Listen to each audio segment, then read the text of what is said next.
जब भी आईएएस जैसी परीक्षाओं की बात आती है तो सबसे पहले दिमाग में यही आता है कि आईएएस मतलब ऐसे स्टूडेंट जो हमेशा से पढ़ने में बहुत ब्राइट हो या आईआईटी, आईआईएम जैसी बड़ी परीक्षाएं पास करके निकले हों। इस बात को झुठलाया दिल्ली के हिमांशु कौशिक ने। वे ना तो हमेशा से पढ़ाई में बहुत अच्छे थे, ना ही उनकी हायर स्टडीज में उन्होंने ऐसा कुछ हासिल किया था कि जिसके दम पर कहा जा सके कि इस बंदे में यूपीएससी जैसी परीक्षाएं पास करने की काबिलियत है।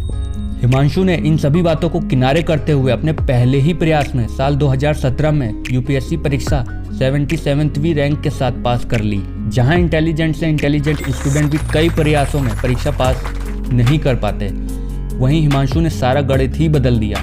यही नहीं, उन्होंने यह भी साबित करके दिखाया कि पिछले जीवन के आधार पर आप उसके आने वाले समय की भविष्यवाणी नहीं कर सकते। हिमांशु हमेशा से एक एवरेज स्टूडेंट थे। उनकी शुरुआती शिक्षा दीक्षा दिल्ली में ही हुई। कक्षा 10 में तो उनके 82% अंक आए, लेकिन उसके बाद 12वीं और बीटेक दोनों में उनका प्रदर्शन कुछ खास नहीं था। बीटेक में तो उनकी 2 बार बैक आई। हिमांशु ने गाजियाबाद की एक प्राइवेट कॉलेज से बीटेक किया। काफ़ी मेहनत करने के बाद उनके बीटेक में 65% अंक ही आए। यहाँ से निकलकर उन्होंने एक आईटी फर्म में नौकरी कर ली और जीवन ऐसे ही चलने लगा। नौकरी करते करते हिमांशु को 3 साल हो गए। वो कहते हैं कि नौकरी के दौरान उन्हें लगा कि उन्हें अपने जीवन में क्या बस यही करना था। दरअसल हिमांशु पहले भी यूपीएससी की परीक्षा देना चाहते थे, लेकिन उनके जानने वालों ने उन्हें कदम कदम पर हतोत्साहित किया। हिमांशु का पिछला एकेडमिक रिकॉर्ड और यूपीएससी परीक्षा का कठिनाई स्तर देखते हुए उनके जानने वालों को लगता था कि हिमांशु के बस का यह परीक्षा नहीं है। ऐसा न हो कि वे इसके चक्कर में वर्तमान नौकरी से भी हाथ धो बैठे।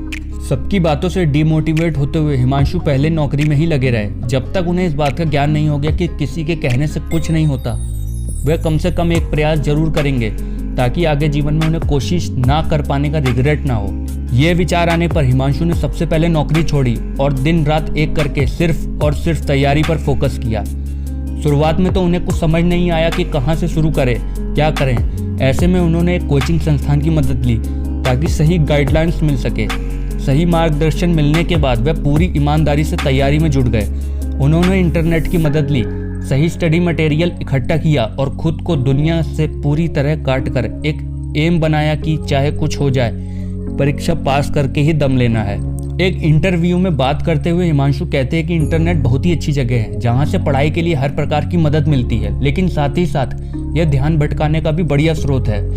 वह कहते हैं कि इंटरनेट में पठन सामग्री तलाशने के दौरान वो कई घंटे सोशल मीडिया पर बिताने लगे थे। इससे उनका बड़ा समय नष्ट होता था। इस बात का एहसास होने पर उन्होंने अपने सारे सोशल मीडिया अकाउंट्स ही डिलीट कर दिए। यही नहीं, उन्होंने हर प्रकार के जश्न, दोस्त, रिश्तेदार सबसे खुद को काट लिया और केवल पढ़ाई पर ध्यान दिया। हिमांशु कहते हैं कि इस दुनिया में कुछ भी पाना नामुमकिन नहीं होता अगर प्रयास सच्चा है। इसके लिए सबसे ज़रूरी है ऐसे लोगों से दूरी बनाना जो निगेटिव सोच के हैं और हमेशा आपको डिमोटिवेट करते हैं। खुद पर भरोसा रखो और फिर चाहे सबके सब भी ये कहें कि तुम नहीं कर पाओगे, फिर भी करो ताकि आगे के जीवन में कभी पछतावा ना हो कि काश कोशिश कर ली होती। एक एवरेज स्टूडेंट भी अगर ठान ले तो अच्छा कर सकता है। तो दोस्तों, हिमांशु की कहानी से हमें 2 सीख मिलती हैं। एक तो यह है कि दूसरों के कहने पर ना चले और ना ही खुद को कमतर आंके। दूसरी यह है कि मेहनत करने से कभी भी कुछ पाया जा सकता है, भले ही आपका इतिहास सुनहरा हो ना हो।